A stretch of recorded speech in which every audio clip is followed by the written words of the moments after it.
Two rulers, two religions, one holy city.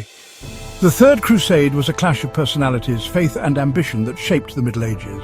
Ever heard of Richard the Lionheart and Saladin? But to understand this epic showdown, we first need to rewind to the wreckage left behind after the Second Crusade. After the humiliation of the Second Crusade, European kings left the Holy Land in disgrace, while Muslim unity only grew stronger.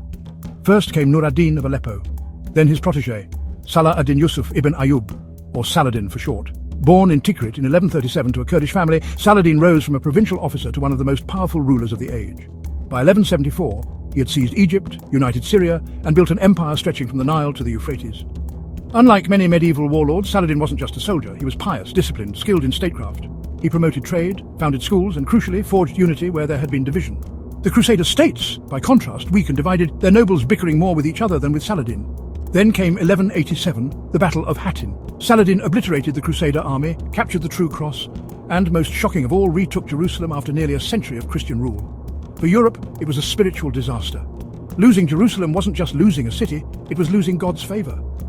Within weeks, Pope Gregory VIII issued a bull, the Audita Tremendi, declaring the defeat divine punishment for Europe's sins and demanding kings and knights take up the cross.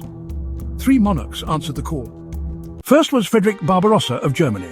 Well, not technically Germany yet, but a patchwork of duchies, bishoprics and cities across Central Europe, known at the time as the Holy Roman Empire.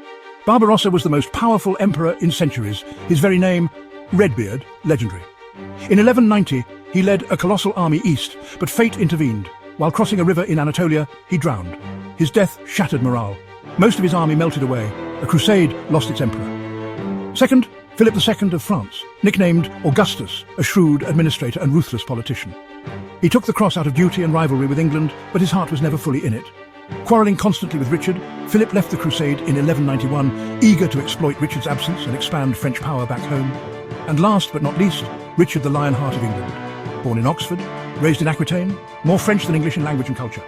Richard spent less than 6 months of his reign in England preferring war abroad to ruling at home. Charismatic, fearless, but also brutally ruthless, he lived for battle. Admired by allies, respected even by enemies, but feared too, especially after the massacre of thousands of Muslim prisoners at Acre. So in the end, only one made it to the Holy Land, and the Third Crusade became a duel.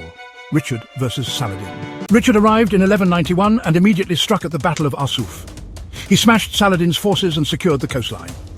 But Saladin wasn't finished. He avoided open battle, struck supply lines, and turned the conflict into a grinding war of attrition. For nearly 2 years, the two men tested each other. Richard captured fortresses and pushed deep inland.